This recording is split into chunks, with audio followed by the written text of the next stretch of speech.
Hey there, everyone. I want to make sure that you all can see and hear the broadcast. If you can you go ahead and let us know in the chat box if we are broadcasting and you can hear and see the video just fine? Great. Thank you, Jeffrey. Okay, so everyone, we're super excited today to be talking with you. I'm Katie Linder. I'm the host of the You've Got This podcast and also a Stylus author. My most recent book is the Blended Course Design Workbook, and I have a forthcoming book coming out called Managing Your Professional Identity Online. But today I am here to talk with Linda Nilson about her new book. Linda, you want to say hi to everyone? Hello, everyone. I'm so glad you could make it. All right, so today we're going to be talking about her new book, Creating Engaging Discussions, Strategies for Avoiding Crickets in Any Size Classroom and Online. This is co-authored with Jennifer Herman and also has several contributors as well. And before we get started, I just want to let everyone know a couple tools for this platform. You've already found the chat box, so that is excellent. We'd love to have you back channel on that. There is also an Ask a Question feature, and you should see that probably at the bottom of your screen. That allows us to timestamp the answers to the questions that you might have about this book. And so people can go directly there when they watch the replay. So if you are willing to ask a question there, that would be excellent. I'll also pull in any questions that come in through the chat as well. There's also a button at the bottom of your screen to learn more about the book, and that will take you directly to the Stylus page. So if you want to learn a little bit more about it, I recommend you go ahead and click there. As we're getting started, I'd love to hear where people are signing in from. So if you can tell us in the chat, where are you coming from today on this hopefully lovely Friday afternoon, wherever it is that you are? Okay, so we have North Carolina. Where else? Missouri, Minnesota, Ohio. Excellent. New York City. We have some Portland. Okay, Texas Tech. Excellent. Minnesota. Yeah. Okay. A huge range. Love that. Yeah. Wisconsin, Virginia, Boston. Wonderful. Okay. Love to see such a nice crowd in the room. Okay. So to kick this off, I've got some questions for Linda. And then, of course, we welcome your questions also. So please feel free to drop them in. But what I wanted to start with you, Linda, is what are some of the benefits for student learning of creating engaging discussions? Why is this such an important focus, do you think? Because discussion is such a powerful teaching technique for so many things. It has so many very important benefits for students. And this is, of course, when a discussion is led appropriately and led effectively.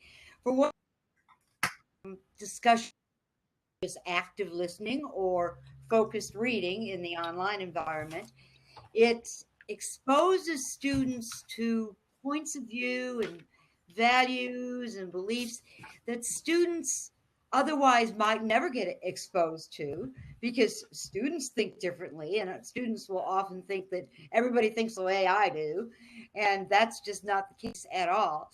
And this exposure encourages, first of all, open-mindedness, and then is a prerequisite for critical thinking. And critical thinking to include the analysis and evaluation of different positions, different perspectives, and also just critical examination of one's own attitudes and values and beliefs and behaviors. So this is very important. Discussion also promotes deep conceptual understanding. It helps students integrate a variety of ideas. It term retention of the and also greater interest in the subject matter and motivation to learn more about it. Discussion encourages improvements in communication, written or oral, depending upon the platform. And it tends to hone problem-solving skills, particularly when the discussion focuses on things like cases, ethical dilemmas, problematic situations, and unexpected results. And it encourages the transfer of ideas to new contexts, often in that problem-solving context.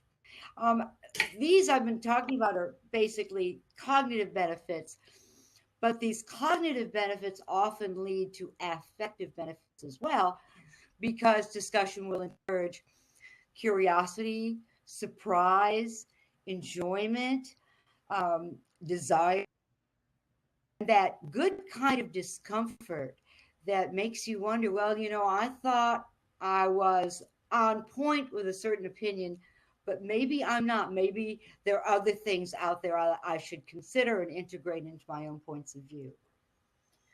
Okay, so that's a lot the discussion is It is doing. a lot. It is. It's wonderful. Well, and it makes me think that this is why it's so complex, why it can be difficult for people to do it well. What are some of Yes. the common discussion pitfalls that you see instructors struggling with? And I'm sure they might be a little bit different based on modality as well, but what are some of the things that you see folks, really finding challenging about discussion? Well, whatever the platform, there is often a problem with discussion being superficial and going off topic, and not into a productive topic, but just off productive topics entirely. There's a problem with comments being siloed. They don't build on each other. The students are just coming up with their own ideas instead of responding to anybody else's. So the going anywhere in particular. The comments can be of widely varying quality because students don't have a sense of the expectations of a good discussion or a good contribution. There can be dysfunctional student behaviors, and among those are, of course, the two or three students who dominate the discussion. There can be narcissists out there, and they just take a discussion and just make it something that applies only to them, and they make contributions only from their own experience, and often not from the readings at all. There's the problem of crickets. You ask a question and nothing happens. That's one of the most terrifying things to family members about discussions, but that can be prevented. There are multitaskers out there who are, physically there, but psychologically not even vaguely there, and certainly not cognitively there either. There are might have some kind of an axe to grind. They might make a personal attack. They might commit some sort of incivility against you as the instructor, or as against another student. There are also sensitive topics that will either be planned or will just sort of come up, and instructors have to know how to handle those. So when instructors don't know how to handle those, that's a definite pitfall of discussion, because you just never quite sure where the discussion might lead. Jennifer Herman and I have proposed a pre-conference workshop for the next Pod Network conference in Portland in November. And it's just on this topic, on handling sensitive topics in discussions, whether online or face to face. And we hope to get that accepted, so we can talk about ways to deal with that kind of a situation. So, Linda, this is clearly an incredibly rich topic from the perspective of the benefits of good discussion, but also the kind of pitfalls and challenges.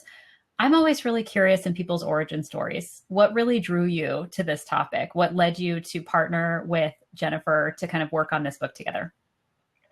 Well, first of all, this was Jennifer's idea, and she came to me at a pod conference and proposed the idea, and we thought about it and we decided to do it. And so she was very happy about that, and I was very happy about it too, because over the years as a faculty developer, it seemed that discussion was a persistent and widespread challenge to faculty. Faculty, at one time or another, want to run discussions. They want to lead discussions in one class or another, one course or another. And they often came to me and they felt that they had run into that. Well, I just talked about some of them. There are more pitfalls than what I mentioned, but they run into these pitfalls, and they don't know the way around them. And I heard complaints, or not complaints, really concerns about discussion a lot of times. And whenever I hear repeated concerns about a certain pedagogical issue, I would either develop a workshop on the topic or write a book on it or both. So that's why I was so happy to get involved in the discussion in a book on discussion, because again, I'd heard the problem so many times, and so had Jennifer.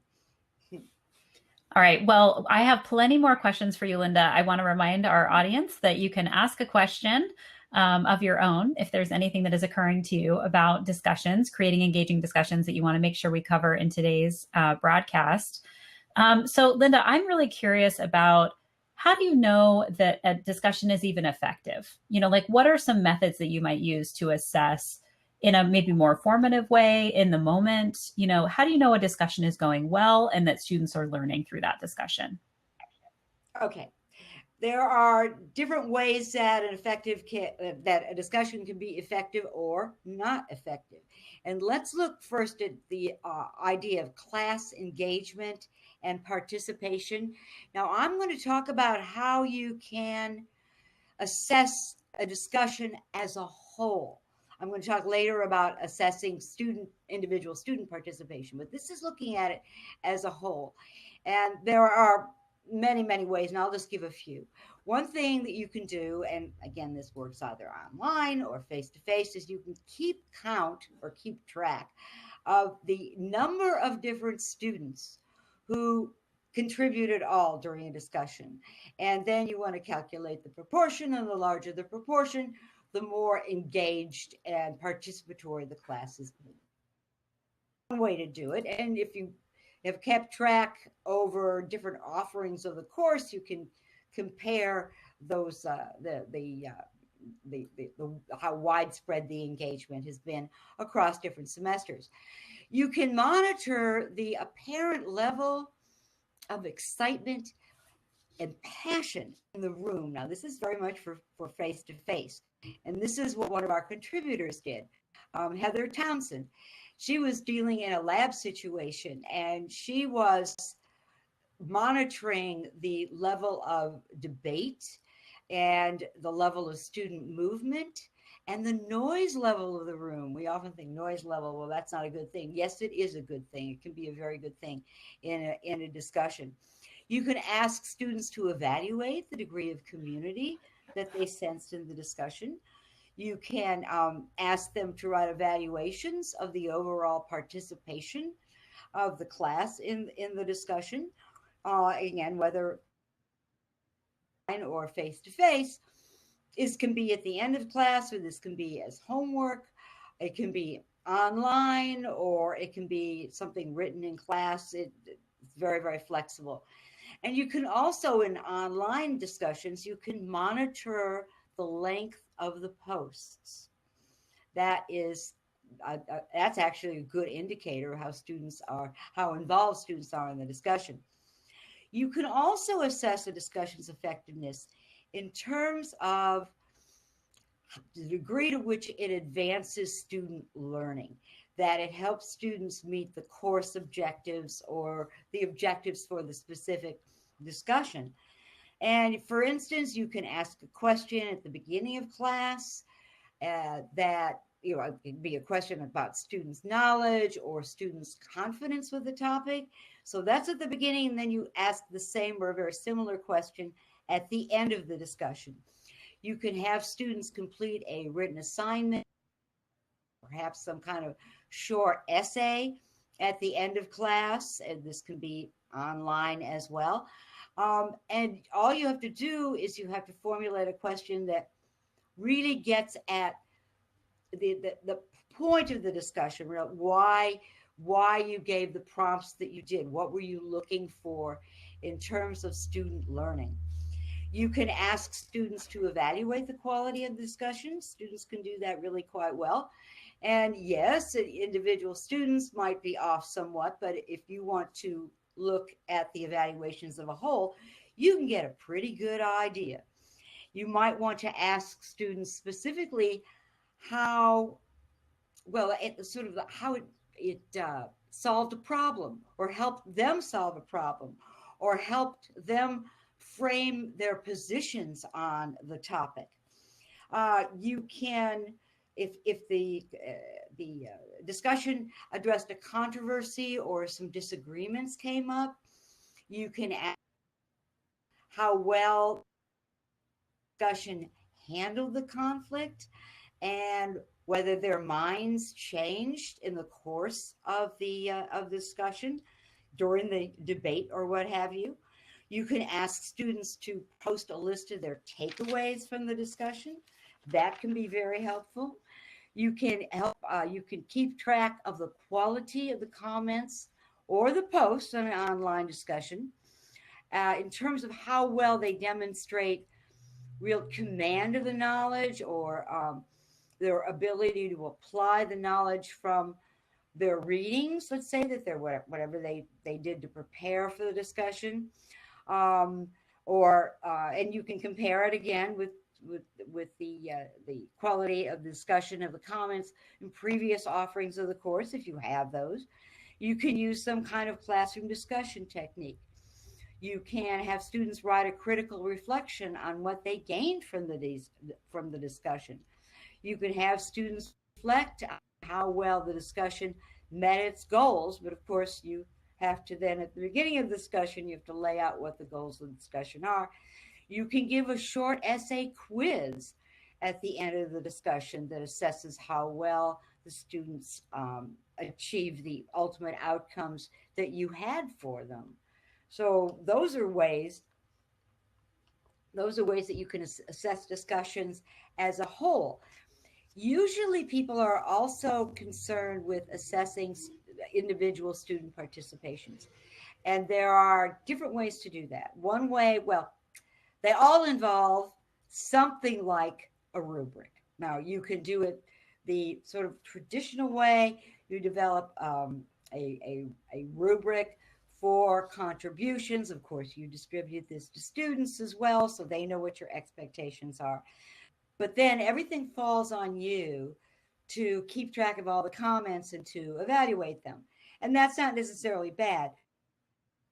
Ways to do it that more deeply involve the students in keeping track of their own contributions and evaluating those contributions. And one of them is called a participation log, and the other one is called a participation portfolio. And just in terms of like what criteria you might put in your in your rubric, there are so many different possibilities, and I will just sort of give you a few examples. For instance, the quantity of the contributions, the accuracy of the content, the demonstration of knowledge that students have gained through the assigned material, the relevancy of the comments, the insights on the topic of the discussion, the demonstration of higher level thinking, the professionalism demonstrated, the sense of community fostered, the amount of evidence that students are giving for their points of view, their responsiveness to your feedback or to other students' feedback, the quality of feedback that a student is giving to other students as well. I mean, there are so many, and there are more aside from those. As a matter of fact, with a face-to-face discussion, you can even look at delivery, things like the eye contact and audibility.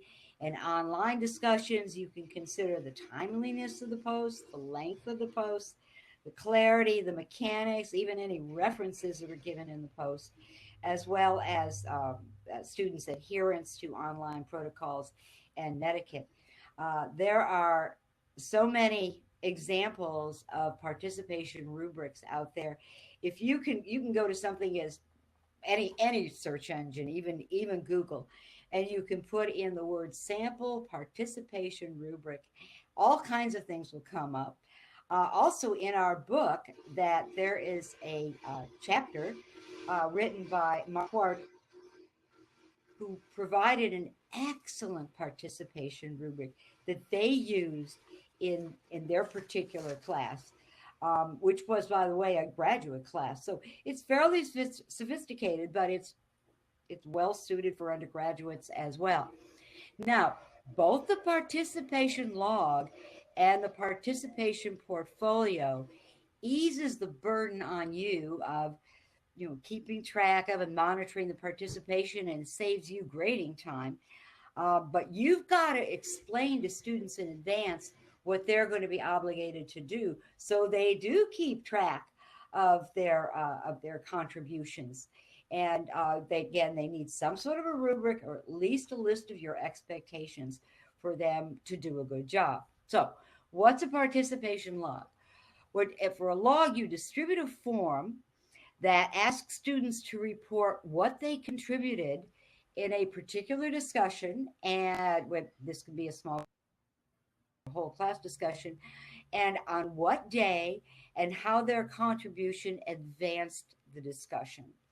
On the very first one, you should be prepared to give written feedback to students, so you can tell them whether they're on the right track or not, whether they're meeting your expectations for them.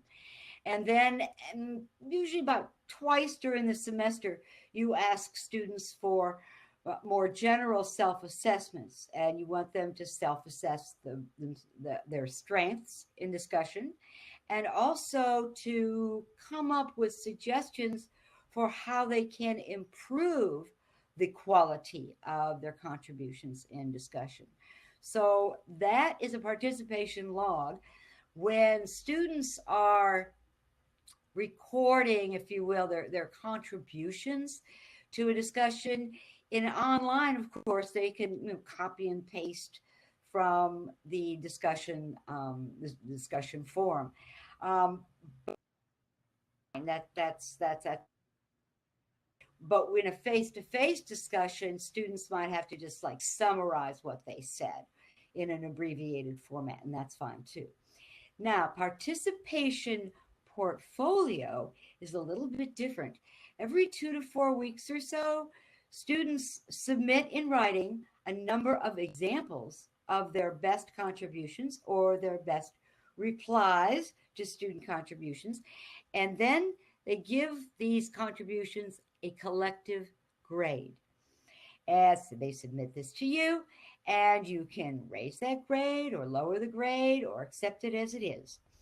There are detailed instructions and also a demonstration that you can watch on the University of Maryland at Baltimore website. And so, because that's where the idea came from, and also where it was tested. So these are different ways that you can do that. That again, assessment. We talk about assessment, but we don't tend to talk about assessment in terms of discussions, particularly discussions as a whole. But we can do that, and we can give feedback to ourselves on how well a discussion is going. Okay, Linda, this is so practical and helpful.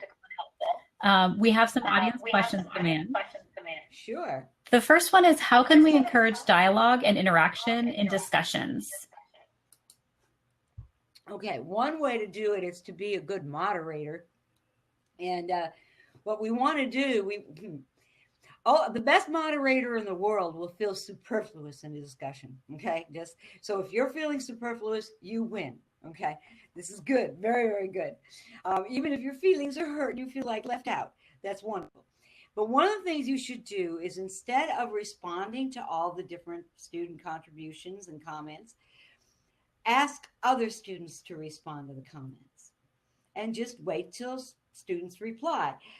This will also encourage students to actively to contribute to the discussion in response to somebody else's comment.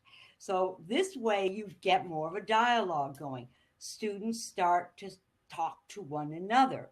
This also personalizes a discussion, in particular an online discussion that might need some personalizing, because what you want to do is you want to encourage students to use one another's names, especially online, but also in in a face-to-face setting as well. So that's really what you want to do. You want to play tennis with students and to always just like throw the ball back at them, and get them to react to one another. Excellent. We have a question here. Can you suggest better and maybe worse ways to frame a question to elicit good discussion? Oh, yes. Okay. To frame a question, one of the most basic rules on getting a good discussion going is to ask questions that have multiple good answers. So it should be open-ended. You should put it in an inviting way, either phrase it in an inviting way if you're writing this, or say it in an inviting way. Because what you want to do is you want to lower the risk that students might feel in speaking out. And students do feel that they're taking a risk. But hey, if there are lots of correct answers out there, that's a much less of a risk. And so that's definitely something that you can do. The worst thing you can do is to ask what you might call a close-ended question, a question with one correct answer. Now, there's a time and a place for that. That's called recitation. And it might warm students up to a discussion, get some students all on the same page. But this isn't something to be done for a lengthy period of time, 5 minutes max. So to get a discussion going, again, multiple respectable answers will really, really help. Brainstorming is terrific because it's hard. I mean, yes, you can think of wrong answers, but students don't tend to do that in a brainstorming session. Crazy off the wall things, right? Yeah. Okay, so we have another question from Jeffrey. What strategies might you suggest for students to elaborate on discussion so that students' thinking can continue and learning is deepened and made more durable? Okay, elaborating. Well, again, if you really think it needs it, like especially for other students to understand the point that the other student's making, the speaker is making, then you might want to ask for elaboration. You say, "Oh, could you say a little bit more about that?" Or what you can do is, this is another time that you can throw this out to other students, saying, "Do you have any reaction to what was said? Do you think enough was said? Did you understand fully what Jane was saying?" So encourage other students to ask for more elaboration, because oftentimes students don't know how they are being taken. And this is where communication skills are coming in, where students are enhancing their communication skills, because they will have, when other students are reacting to them and to what they have said, and ask questions or, pass some sort of assessment on their comments, they really benefit because they find out how are they being taken. And they oftentimes don't get that kind of feedback from other students. I would imagine too, Linda, sometimes discussion can be kind of the instructor asks a question, student responds. Instructor asks a question, student responds. So encouraging students to talk to each other and ask questions could maybe be helpful here too. Yeah, and students feel shy at first to do this, let's say, and I mean at first in the semester or in the term, but they'll get used to it. And they will feel free to talk to each other and to cut you out of the conversation, and that's good. So we have a little follow-up here. How might faculty respond when student contributions are inaccurate in a way that would further the discussion? Again, ask other students to point that out. Ask other students to evaluate the comment. And, somebody is likely, especially after the first week or so that you've been doing this, so other people, let other students point that out. So, and that's, again, students really listen to other students more than they do to us anyway. So, and, students are also generally gentle with each other. So they can think of a very diplomatic way to say this, more diplomatic than we would be. So let's say there's a situation where other students don't recognize the inaccuracy. Maybe it's really early in the term and they don't know enough to know something's wrong. How might an instructor respond in that situation?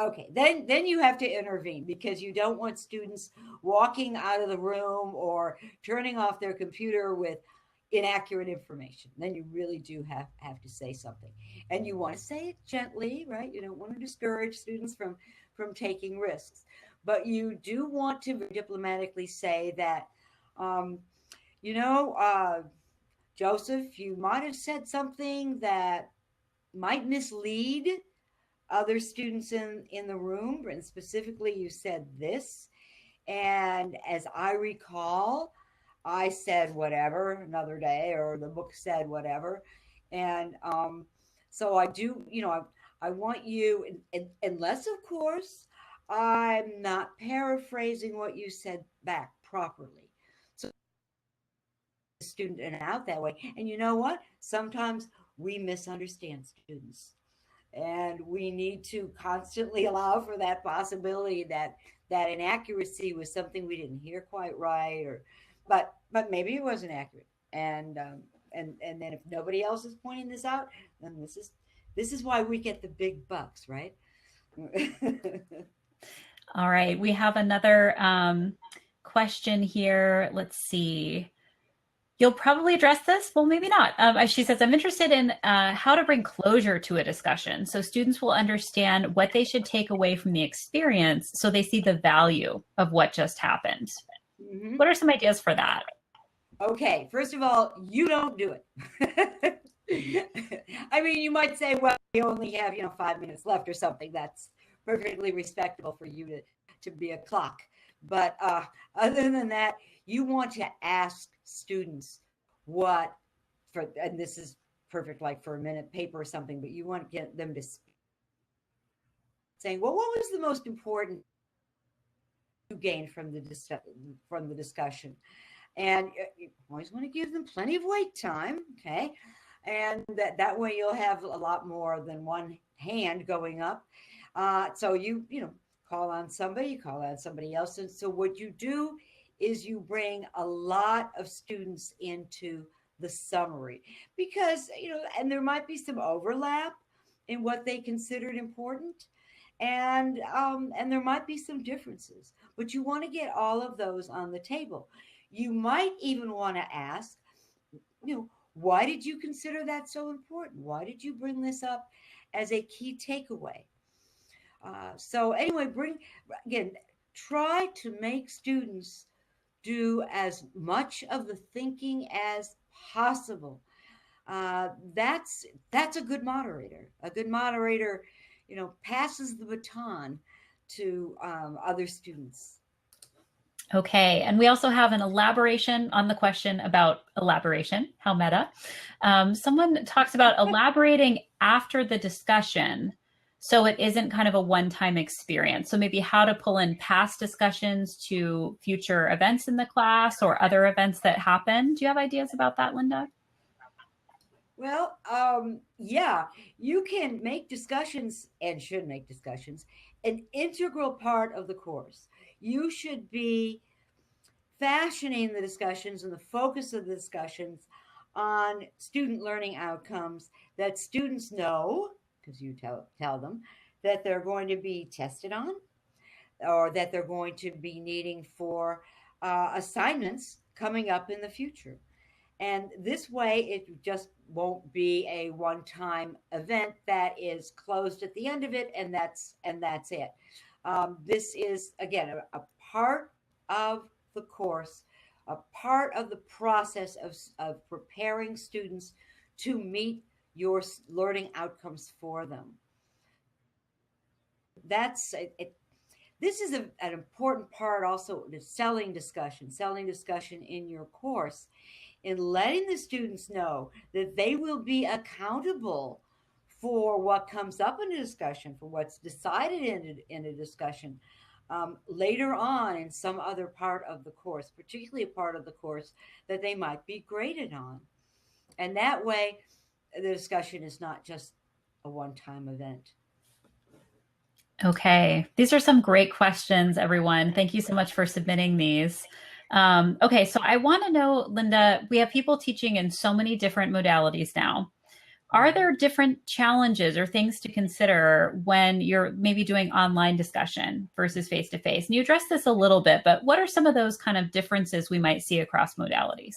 Okay, well, there are two different kinds of, well, I've been talking very much about things that apply to face, although often apply to online as well. So the benefits can be the same. In fact, asynchronous or text based.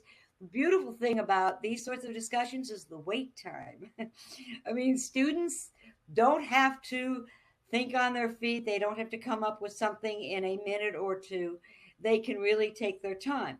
But that's often not what happens in an asynchronous discussion. Too often, again, you get some of the same pitfalls that you get in face-to-face discussions of the comments being siloed and the discussion itself being the superficial and going off track but this is something that comes up in these sorts of online discussions that you don't ordinarily get in face-to-face discussions is students complaining that this feels like a chore. I've got to go into this discussion forum online and say something because that's part of what I've been told I have to do. It's busy work as far as I'm concerned. And that is often because the prompt hasn't been phrased well. Either the topic of the prompt or the phrasing of the prompt is not productive. One thing you have to realize is if the discussion isn't relevant, and in particular an online discussion isn't relevant to students, isn't important to students, it's going to flop. And it's going to flop big online because you'll be looking at a blank piece of paper or you'll be looking at worthless comments or low worth comments anyway. Something that you might want to do is you want to ask the students to generate the prompts, and you want to give them some sort of credit for that because then you'll find out what's important to them about what's been going on in the course. Another thing you can do, and we had a couple of cases in our book that we talk about, is you can develop an online discussion around things that students are doing in another part of the course. Oftentimes, research they're conducting or some kind of project that they're doing. This is something that we had two of our contributors, Vogel did this, and Wilson. Vogel's in education, Wilson's in chemistry. And so, this is discipline is no problem here. But in both courses, students had projects or outside assignments going on, outside research going on, and they were encouraged to bring up issues that they were encountering in the online discussion. The online discussions took off like a rocket and really lasted the whole semester. So there are ways to get it going. Now, then we've got the other kind of discussion, the synchronous discussions, which are either text-based, in other words, chats, or they use webcams. These are more unusual. Students usually want to maximize geographical and temporal flexibility.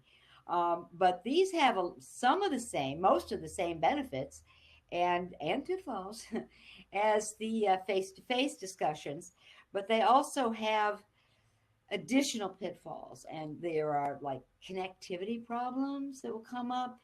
There are distractions that students will experience in whatever environment that they're in. It could be like a baby crying or a dog barking or the phone rings and things like this can come up.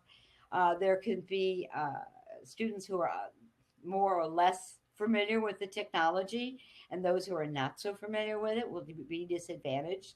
And then there are some students are quicker on the keyboard than other students, and so the slower ones would be disadvantaged.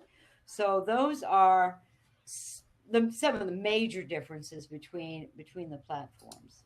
Okay, excellent. We have another question from the audience, Linda, referring to some of your earlier work. So they know you wrote specifications grading, and they're wondering Yes, how okay. specs grading might fit into a discussion format.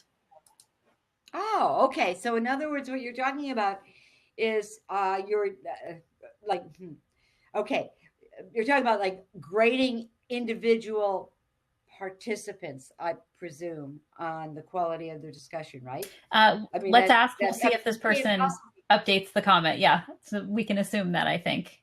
Okay, good. Because you don't want to specs grade in like a general discussion overall, right? That doesn't make any sense.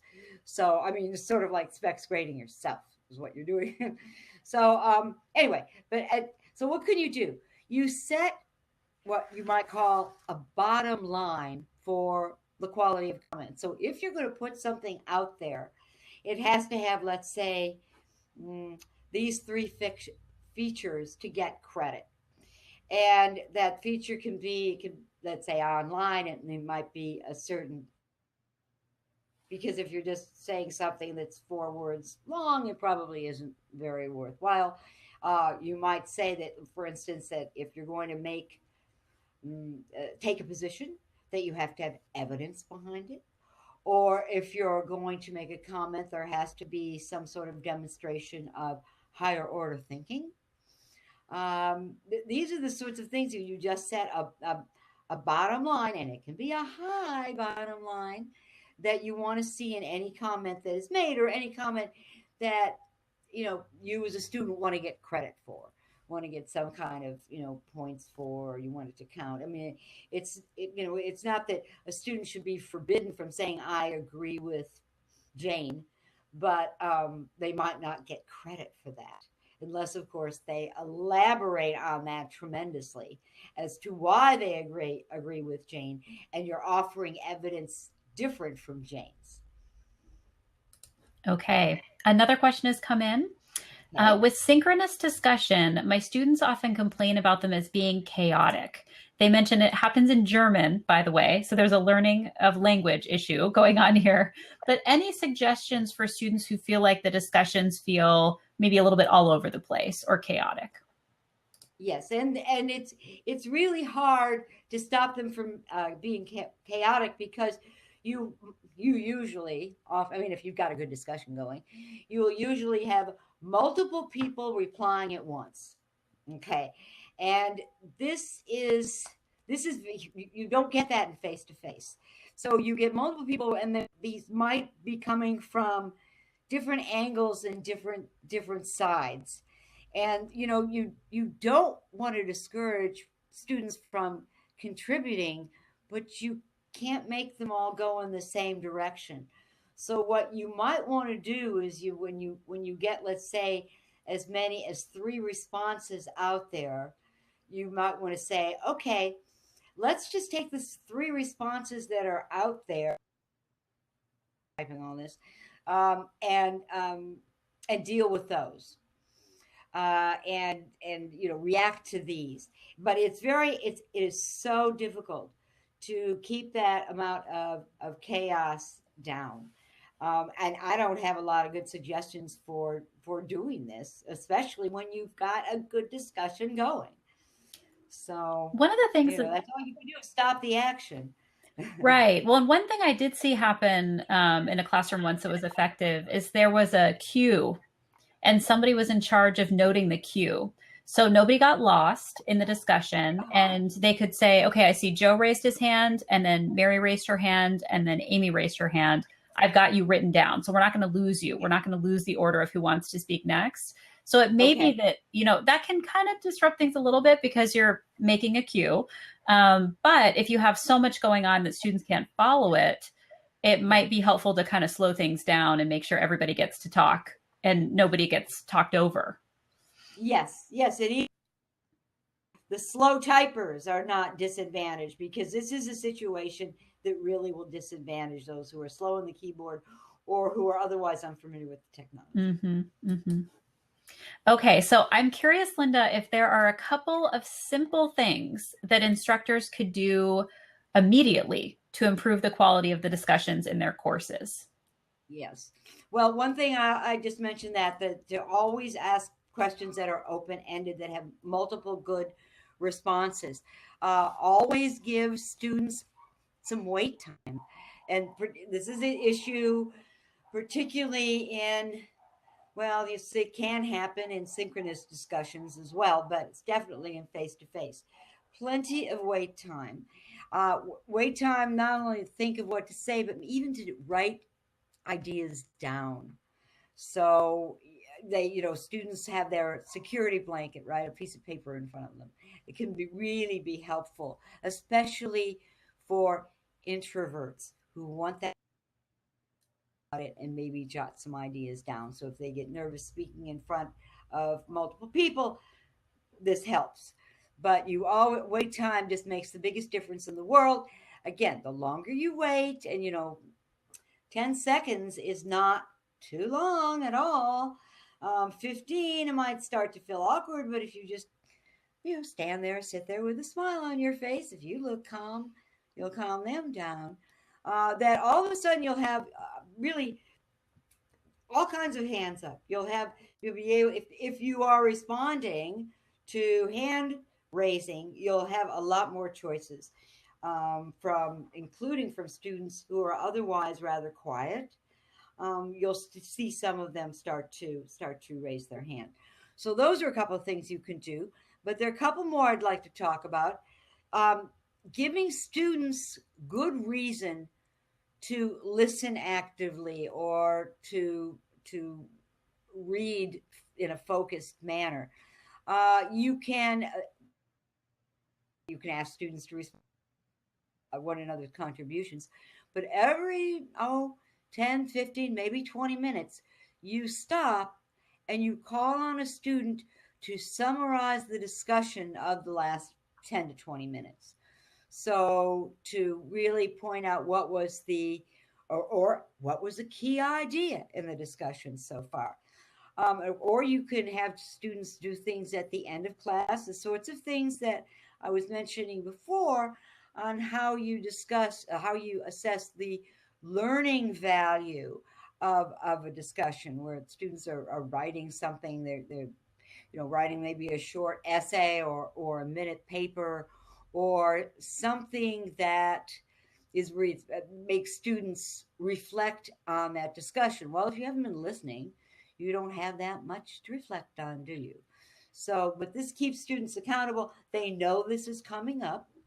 They know they're going to be held accountable. And one couple I'd like to mention. One, you can ensure that students prepare for the discussion, so you get higher quality answers. You can sell discussion. I mentioned that before, that Marquardt and Drury did that in a very effective way. So you could read their chapter and find out how they did it. You can make preparatory assignments that have something to do with the let's say, like assigned readings or assigned video that students are supposed to watch in advance. You could have students bring in some sort of novel stimulus into the discussion, or add that kind of stimulus before the discussion begins. Something like they're supposed to go out and do some sort of research, or they're supposed to bring in some kind of personal experiences or outside ideas. And again, you can build in, you want to make the discussion more or less necessary for subsequent assignments or subsequent assessment part of the grade. And one other thing I want to mention, there are a number of structured discussion formats that you can use that really help equalize participation. There, Jigsaw, I'm sure most of you are familiar with that. There's the round robin with individuals or groups, where you go around the room, or you go to different groups, and you can do this online as well, and you ask them for a contribution that hasn't been given before. You can have debate or structured controversy. Controversy is essentially a debate among student groups of four, where you have pairs debating each other and then they switch sides. Very beneficial. There's the gallery walk, where you set up stations around the room and you put up a prompt, and then student groups go around the room and they each respond to the prompt, but they have to put up an answer that hasn't been given before. Um, Simulating a real world situation, like a press conference or a trial or a meeting. I mean, there are lots of these. We talk about these sorts of structured discussion formats a great deal. And a lot of them get students up and out of their seats in a face to face classroom, so they can express themselves in motion and in space. And this is really beneficial for a lot of students. Okay, so Linda, we had a question come in over email from someone who could not make it today.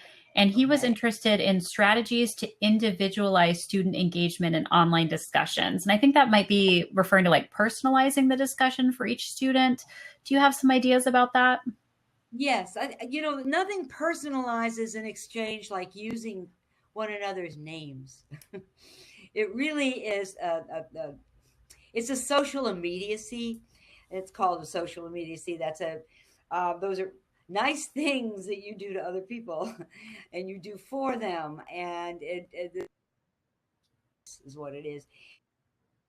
That is something that you can encourage students to do online as well as in class, that students can address each other by name, to include that in the in the response or in the comment when you're responding to another student. So instead of just giving the response, you give it to Mary. You include Mary's name in the response somewhere, or John's name in the response. I mean, whatever it might be, that can really build community a great deal. And another thing that you can help, and this is something that you do once at the beginning of the semester, icebreakers. There are icebreakers for online courses, as well as for face to face courses. And that can really help the students get to know each other. Building that sense of community is so important.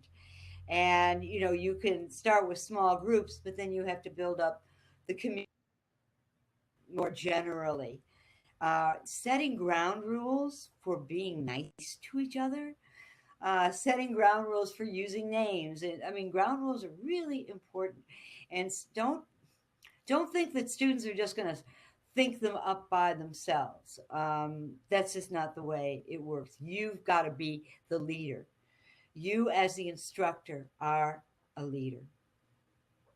Okay, so we have a question here. In your latest book, you include faculty book group discussion questions. Do you have advice on how to get a faculty discussion group started and how to maintain it over time when faculty are so busy? And this person also notes they can't pay the faculty to do this. So that's kind of an option that's Yeah. off the table. Do you have some ideas for this? Yeah, well, I had the same problem. I couldn't pay my faculty either. And it was like they'd come for the first couple of meetings and then they would sort of disappear. One thing that it's a good thing to do is to, if you can build all kind of a workshop or webinar, because you already have in that room, whether it be a virtual room or a physical room, you have a group of interested parties. You have a group of people who came there because they were experiencing some sort of problem. So if you can create a book group around faculty problems, and you can get faculty together who are all experiencing that problem in some way, and you've identified them in some way, that's probably your best bet. And the fact that they've been in a webinar together or been in a workshop together, they already have a bit of a sense of community, at least, particularly if that webinar or workshop was interactive. And it's always been my policy. So if you're going to choose a webinar, do a webinar, or develop a workshop, it is addressing a faculty problem, a problem that you're sick of hearing. So that can really help. But yes, you can build groups off of that. Excellent. Okay, so we have maybe time for just a couple more questions here, Linda. One I'm really interested in is, what was just the most interesting part of writing this book for you? What was something maybe you learned or found, really fascinating? Oh, the most interesting part, and I think Jennifer would say the same, but certainly for me, with reading and editing the cases that came in with their incredibly creative and unique ways to run a discussion and to solve discussion problems, because all of these are built around discussion problems. Now, there are 8 of them in the book. We put out a call for cases on the Pod Network discussion group, and also the listserv of the Society for Teaching and Learning in Higher Education, Canada based. We were shocked. We got over 40 proposals. Wow. Yes, we were amazed. Worked it out with our publisher before any of these proposals came in, that we would pick the 5 best. Well, we couldn't do it. We just couldn't do it. So we begged our publisher, please, please let us have 8. We will judiciously edit them. We promise we will. We won't go too far over our word limit. And so he said, okay. So we picked 8, and they were just fabulous. And I'm so happy that we can offer them, because these are things that we hadn't heard of. I mean, we were familiar with the literature. At least we thought we were familiar with the literature, but we had never heard of what's called like deliberative dialogue. This is something that Mary Jo Fessel suggested, and it's a structured exchange where students share and listen to one another's ideas and perspectives and viewpoints. Well, we never heard of it. Yeah, using education or using research projects to generate discussion online, like there are other things that the collaborative autoethnography. This was done in a course called Leadership for Introverts by Mary Shapiro. And what this is, it's a way of looking back on your life, reflecting on your life, and analyzing all the different factors and experiences that made you into what you are today. And this really touched my heart, because my discipline is sociology.